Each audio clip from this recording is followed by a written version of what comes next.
Christophe Bordet. Ami, entends-tu le vol noir des corbeaux sur nos plaines? Ami, entends-tu ces cris sourds du pays qu'on enchaîne?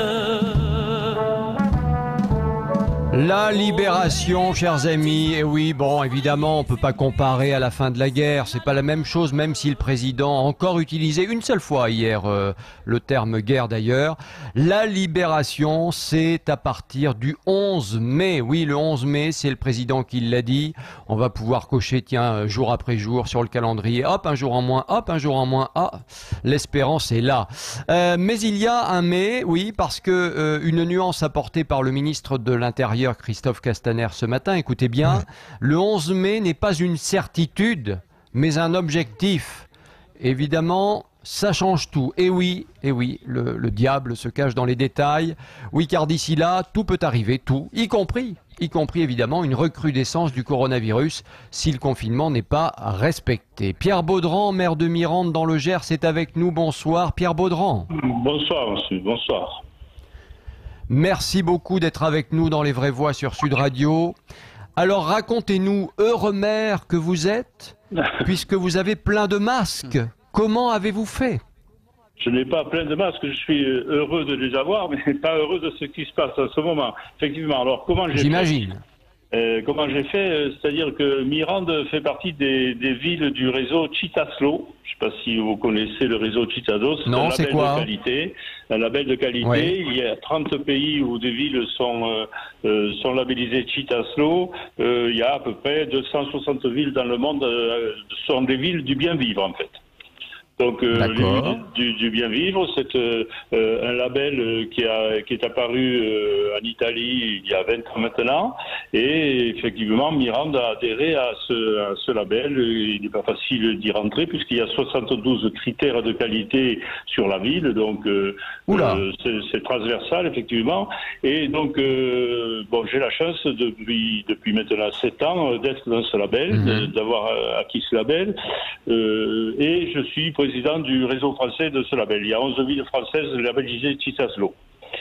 Bon, d'accord. Et il y a aussi des villes chinoises, alors, c'est ça? Voilà, il y a des villes dans le monde entier, puisqu'il y a 30 pays où il y a des villes labellisées, et il y a des villes chinoises. Et chaque année, il y a une assemblée générale qui se passe dans un pays différent. Et en 2018, Mirande a eu l'honneur de recevoir effectivement toutes les villes de Citaslo, avec 17 pays qui étaient représentés. Et notamment, il y avait les Chinois. Et il y avait les Coréens du Sud, bien sûr, qui étaient là. Les Chinois, bon, ont été intéressés par ce qui se passait dans ma ville, et ils m'ont demandé de signer un protocole d'amitié avec eux. J'ai dit pourquoi pas, ça m'a paru un peu difficile, mais enfin pourquoi pas. Et ils m'ont ensuite invité à un forum en Chine en juillet 2018, et ensuite j'étais aussi invité à un forum en Corée du Sud. Voilà. Donc nous avons signé ce protocole d'amitié avec les Chinois, et depuis effectivement nous nous rencontrons aux assemblées générales, ainsi de suite, et nous sommes liés d'amitié. Donc cette année, au début de l'épidémie ou de la pandémie, le réseau international nous a dit mais il y a les Chinois qui seraient capables de nous procurer des masques, de nous fournir des masques. Est-ce que vous êtes intéressés? Donc moi j'ai demandé à mon réseau français s'ils étaient intéressés. J'ai 4 villes du réseau qui ont été intéressées, et effectivement c'est parti de là. Donc il y a mais ça remonte déjà à 3 semaines, un mois, avec les difficultés que nous avons effectivement pour faire venir quand même ces masques de Chine, avec des inquiétudes, avec les frais de douane qui nous ont été remis gracieusement d'ailleurs, puisque ce sont des masques qui ne sont pas faits pour être vendus. Donc voilà, et nous avons reçu ces fameux masques vendredi dernier. Ah, bah, c'est une bonne nouvelle. Vous en avez combien? Vous en avez combien? Alors là, j'en ai 6 000 pour parce que ce sont des petites villes, ce sont des villes de moins de 50 000 habitants qui font partie du réseau de Chitasso. Bon, Mirande est une ville un peu plus importante puisqu'on a 4 000 habitants, mais il y avait des petites villes. Oh, mais d'ailleurs, non mais monsieur le maire, on peut citer ces villes. Il y a Mirande effectivement, il y a Simore, il y a Labastique d'Armagnac dans les Landes, voilà, il y a Ségonzac en Charente également. C'est ça. Ce sont les 4 villes effectivement qui ont voulu des masques, qui ont souhaité avoir des masques. En tout cas, ce qui est sûr, quand on vous écoute, on se dit, finalement, si on est ami avec les Chinois, c'est quand même bien parce qu'on peut avoir des masques. C'est déjà pas mal, quand même. Ça peut aider la preuve. Bon, dites-moi, ces masques, justement, monsieur le maire, comment vous allez faire? Vous allez les distribuer d'abord au personnel de santé? Comment vous allez vous y prendre? Alors, oui, bien sûr, on a demandé déjà au personnel de santé s'ils étaient en manque, effectivement, mais nous avons déjà, sur Mirande, nous avons déjà distribué 5 000 masques au personnel de santé. Il y a déjà un mois, oui, des masques que nous avions déjà depuis le H1N1. Donc voilà, on avait des masques qu'on avait conservés, donc on les a distribués au personnel de santé. Aujourd'hui, le personnel de santé a l'air d'être équipé normalement par l'ARS. Donc, je n'ai pas eu de retour actuellement pour m'en demander de supplémentaires. Donc, effectivement, ces masques, nous allons les donner déjà aux personnes les plus âgées. Après, on a ciblé les personnes de plus de 65 ans pour le moment. Donc, la distribution a commencé déjà, d'ailleurs, à partir d'aujourd'hui. Ah, bon, d'accord, c'est formidable. Vous attendez pas le 11 mai? Ah non, mais alors, je n'ai rien attendu de personne depuis longtemps. Donc, j'ai pensé que... J'ai pensé qu'effectivement, pour être efficace, il fallait compter sur soi-même.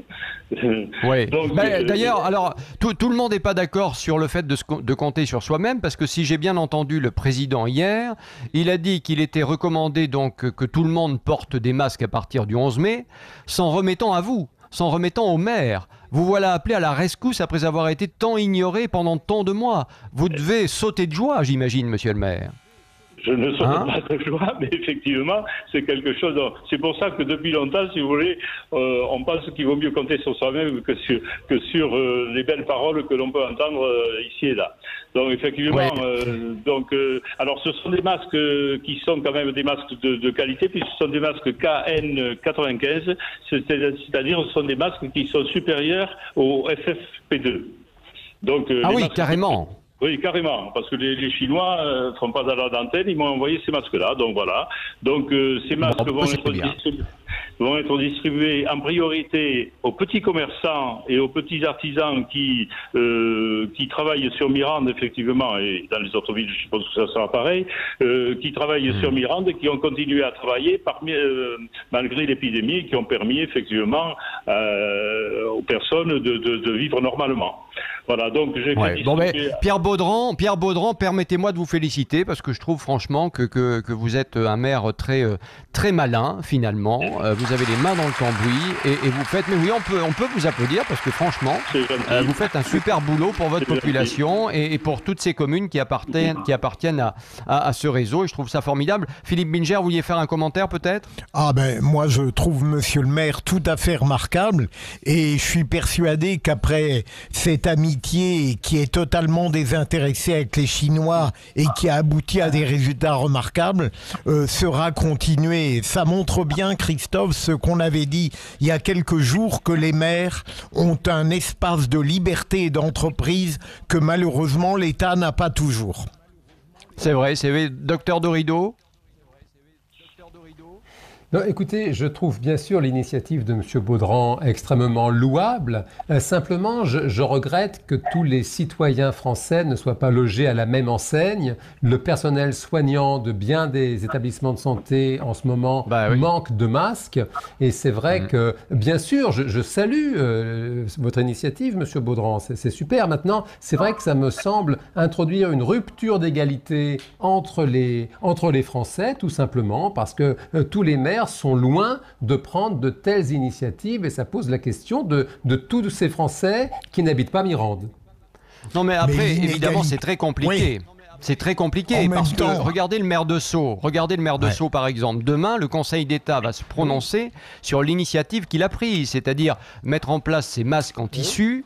On l'a eu sur l'antenne dans Les Vraies Voix sur Sud Radio la semaine dernière, avec un ministre de l'Intérieur qui a dit que finalement les masques ne servaient à rien et qui a appelé les maires qui prenaient des initiatives à les retirer, des décrets à les retirer. Et demain, on va voir ce que dit le Conseil d'État. Mais c'est vrai que c'est très compliqué parce que d'une commune à une autre, effectivement, eh bien, ce ne sont pas les mêmes règles. Mais si ce n'est pas les mêmes règles aussi, c'est parce que le gouvernement ne prend pas de décision claire au niveau national. C'est ça aussi, quand même, le problème numéro 1, Philippe. Et puis Christophe, pour rassurer Jean Dorido, il faut accepter l'idée que dans la nature, il y a des inégalités, on aurait le même terreau pour tous les maires. Je suis persuadé que certains, par leur énergie, leur intelligence et leur efficacité, dépasseraient les autres. Donc ça ne me scandalise pas. Oui, c'est vrai que l'égalité, ça n'existe pas et ça n'a jamais n'existe existé pas. et ça n'existera jamais. En revanche, on peut essayer de tendre vers un maximum Absolument. d'égalité, pour être clair. Bon, Permettre merci à Pierre tous- Baudran. Merci de le rappeler.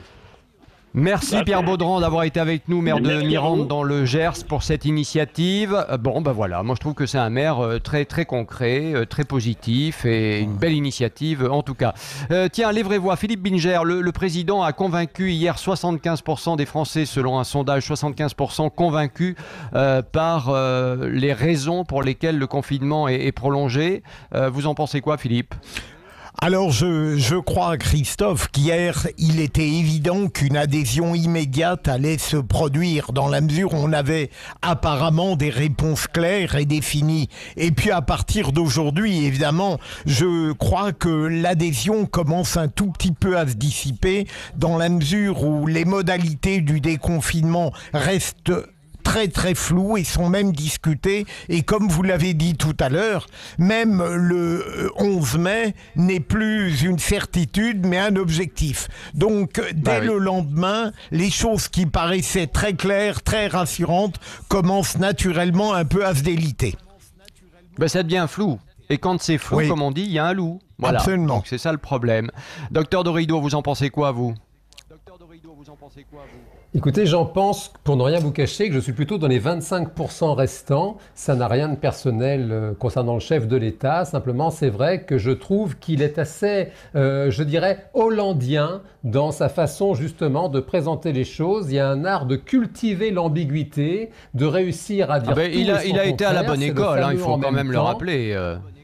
Oui. Non mais c'est vrai. Ah oui, ça, on peut dire qu'il a vraiment beaucoup appris. Et c'est vrai qu'il y a ce talent de dire une chose et son contraire en même temps. Et le sentiment d'avoir une anguille comme ça qui devrait pourtant retomber sur ses pattes et qui en réalité cultive l'ambiguïté. Donc le 11 mai, mais rien n'est encore acquis. On fera chaque semaine, on fera le bilan, on verra bien. On va réouvrir les écoles progressivement. Donc c'est vrai que c'est très compliqué de savoir à quelle enseigne nous sommes logés. Ouais. Alors un bémol dans ce sondage qui est sorti ce matin, 54% des Français n'ont pas été convaincus quand même par les mesures annoncées pour la fin du confinement, le lundi 11 mai, comme le retour à l'école justement dont vous parliez à l'instant, alors que les restaurants, les cafés et bien d'autres lieux publics ne vont pas rouvrir leurs portes. Donc c'est vrai qu'il y a une espèce d'incompréhension. Pourquoi les écoles? Pourquoi pas le reste? Est-ce qu'il ne fallait pas mieux tout simplement dire l'école rouvrira qu'au mois de septembre, comme ça va être le cas par exemple pour les universités et les facs? C'est une des questions qui se posent. On va débattre, Philippe Binger, Jean Dorido, Philippe Rossi. Et oui. Et un restaurateur, un vrai, est avec nous dans Les Vraies Voix, les amis, le fondateur des bistrots Régent, Marc Vanov, bonsoir. Bonsoir tout le monde. Merci beaucoup d'être avec nous dans Les Vraies Voix sur Sud Radio. Ici, on dit ce qu'on pense, donc vous savez ce que vous avez à faire, bien évidemment.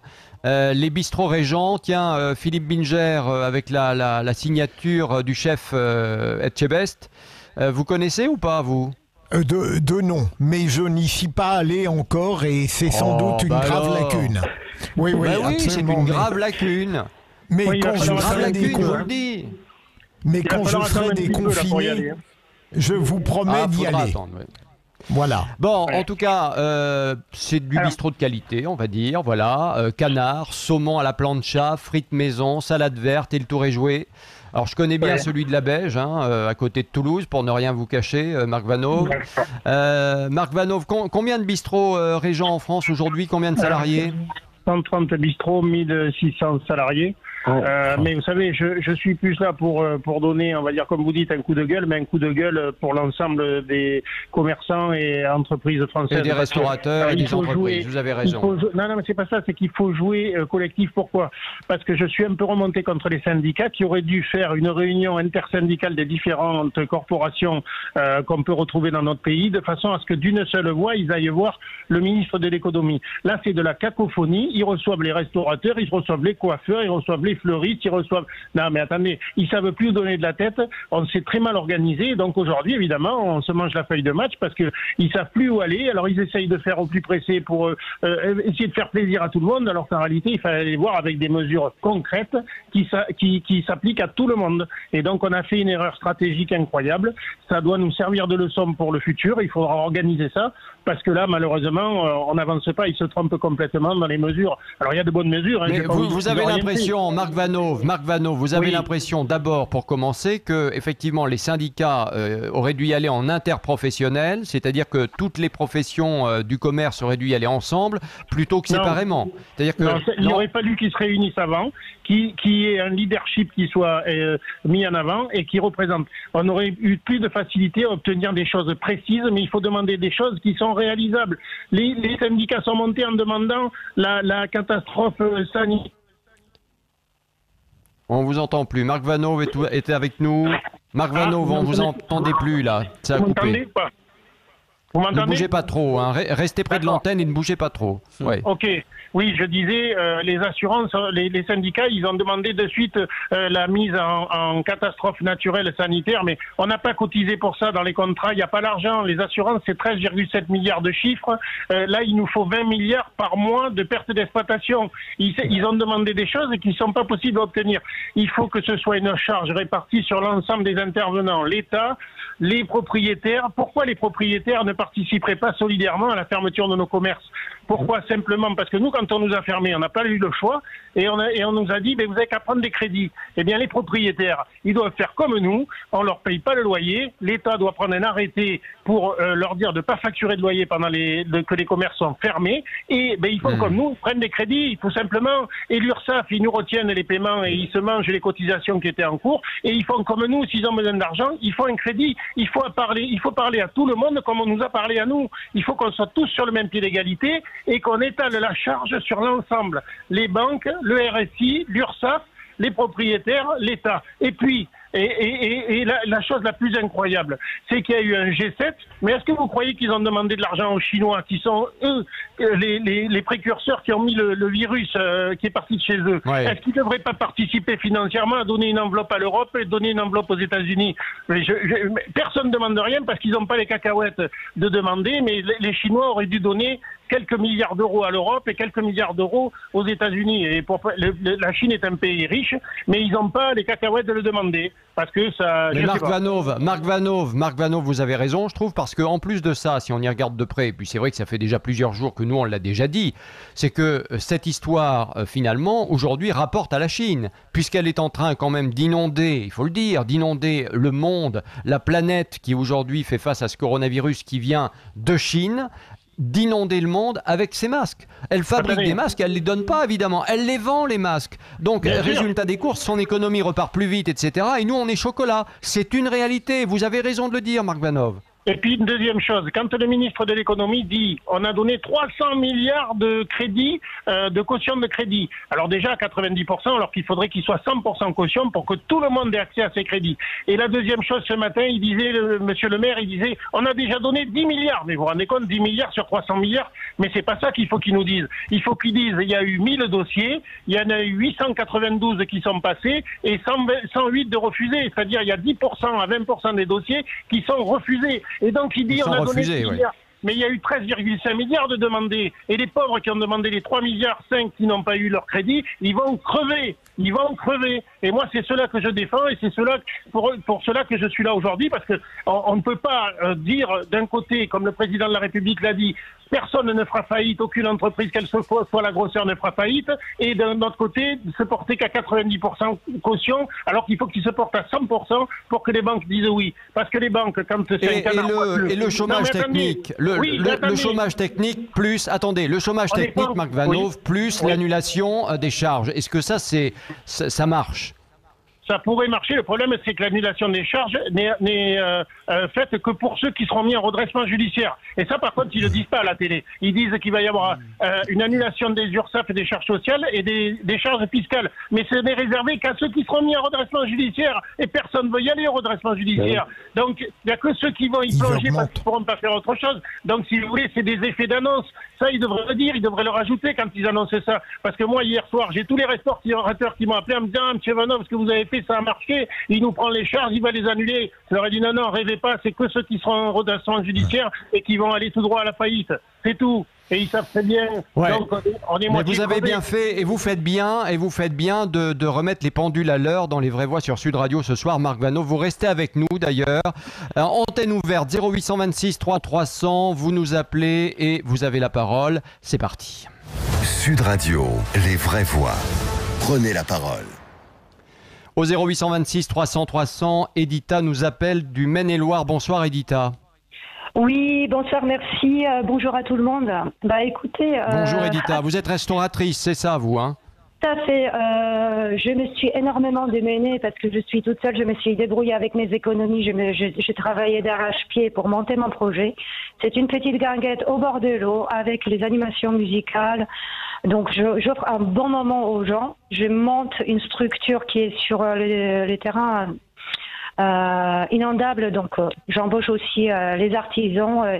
Et puis il y a quand même pas mal de gens qui interviennent jusqu'au là, parce que là j'allais sur ma 5e année pour bien tenir l'entreprise. Bah, c'était au détriment de mes salaires. Et puis là aujourd'hui, quand je vois la gestion du gouvernement, déjà primo le confinement. Moi, j'étais super contente quand ils commençaient à parler des EHPAD. Je me suis dit, ils vont faire le confinement strict. On va être enfermés 4-6 semaines. Ils vont nous fournir les masques, les dépistages. On pourra reprendre l'activité au plus vite possible. Qu'est-ce que je me suis trompée. Et là, déconfinement, c'est encore pire. C'est une catastrophe totale. Si vous voulez, moi, je suis dans une région qui est une des moins touchées, justement Maine-et-Loire. Je m'attendais à des mesures, genre, vous voyez, par région, on réfléchit, on commence à donner les masques, on dépiste et on commence à relâcher les gens petit à petit au travail. Parce que je suis désolée de le dire, j'emploie des 3 à 6 saisonniers. Je donne à manger, voilà. Moi, c'est mon outil de travail, c'est lui qui me permet de vivre aussi. Là, je ne sais même pas si je pourrais maintenir, si mon projet il va pas tomber à l'eau, tout simplement.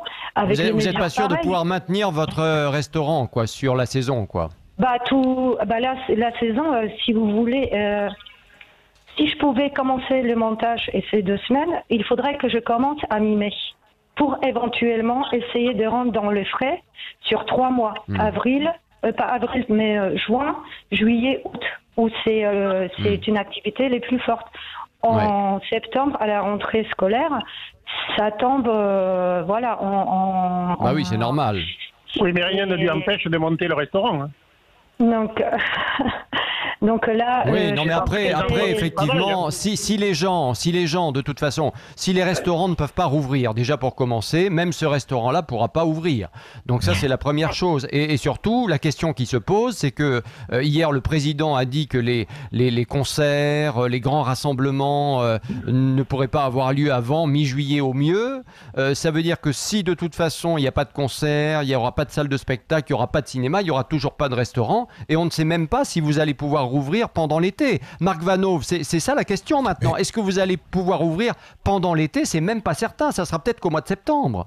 Alors, en effet, on n'est vraiment pas sûr d'ouvrir le 15 juillet ou le 15 juin. En rêvant, on se peut arriver au 15 juin, parce qu'aujourd'hui, mais en effet, on n'en est pas sûr. Pourquoi? Parce qu'en réalité, moi je pensais hier que le chef de l'État, il allait dire, en effet, on va essayer de déconfiner à partir du 11 mai. Par contre, on va resserrer un peu le boulon au niveau du confinement. On va interdire les jogging, on va interdire les marchés. Là, le problème, c'est que tout le monde défend sa petite corporation, et donc il laisse trop de gens qui sont en extérieur. En Chine, quand ils ont fait le confinement, tout le monde était enfermé chez soi, ils portaient à manger aux gens, et là, ils ont réussi en 70 jours, 2 mois et 10 jours, ils ont réussi à peu près, parce qu'on n'est même pas sûr que ça reparte pas, mais nous, quand on voit tout ce monde qui sort... Et ça repart déjà, là, oui. Voilà, quand tu voyais à Paris à 19h, on dirait que c'est le marathon. Les gens, ils sortent tous pour courir. Au lieu de s'étaler sur la journée, mais il faut carrément l'interdire. Attendez, c'est quoi ces conneries? Non, mais il faut que ce soit virulent, le confinement, pour qu'il soit porteur, et vraiment plus porteur que ce qu'on a fait là. Là, il y a 25% des marchés qui auront ouvert. Tout le monde défend son truc. Les tabacs sont ouverts. Non, mais attendez, on marche sur la tête. C'est tout le monde Allez, à la maison. On va faire réagir Jean Dorido et puis Philippe Bilger qui sont avec nous. Jean Dorido. Oui, non, alors là, je rejoins Marc Vanov sur son analyse économique. En revanche, sur la question du jogging, là, je ne veux pas vous rejoindre parce qu'il y a un vrai problème de santé publique qui n'est pas le coronavirus qui nous pend au nez, c'est l'inactivité imposée à la population. Il faut faire du sport pour le corps et aussi pour la tête. Et c'est important que les personnes puissent sortir, faire de l'exercice. C'est d'ailleurs prévu 1 heure par jour à 1 kilomètre de chez soi. En revanche, oui, c'est vrai que c'est vraiment incompréhensible d'avoir concentré la population avant 10h et après 19h. Ça, c'est inouï. Ah bon, on est bien d'accord. Ça, c'est complètement dingue. Ça, c'est à Paris. C'est à Paris. En revanche, il faut faire l'exercice. Et même chez soi, il faut que chacun réussisse à faire au moins 10 à 30 minutes chaque jour d'exercice parce qu'il y a une fonte musculaire qui est en train de se mettre en marche de par la sédentarité. Et ça, c'est très mauvais. L'exercice mental ne suffit pas. Marc Vanov, Christophe, a dit quelque chose de très intéressant en ce qui concerne les règlements judiciaires. Il est affolant de voir que par rapport à 2019, on avait 36% de règlements judiciaires. Depuis le 17 mars, on en a 53%. Donc ça, c'est le signe éclatant d'une catastrophe. On n'avait pas besoin de ça pour le démontrer, mais c'est tout de même éclatant comme preuve.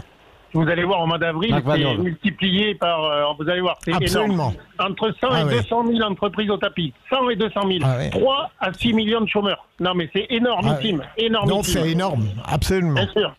Ouais.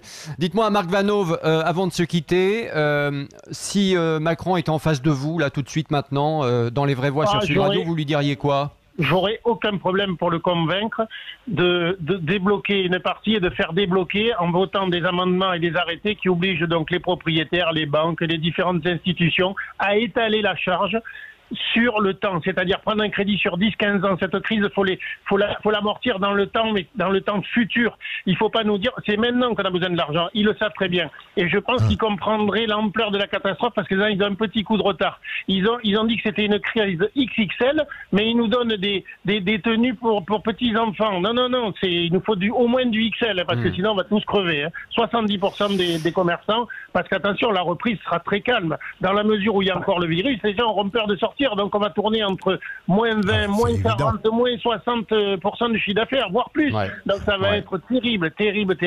Je peux vous dire qu'il vaut mieux avoir les reins solides. C'est vrai, vous avez raison. En tout cas, merci à vous, Marc Vanov, d'être venu nous voir dans les vraies voix sur Sud Radio. Et vous êtes le bienvenu quand vous le souhaitez, d'ailleurs, parce que c'est vrai que nous, on a cette habitude de soutenir les petits commerçants, les artisans, etc. Et évidemment, vous avez votre place dans les vraies voix quand vous le souhaitez. Je rappelle que vous êtes fondateur des bistrots Régent.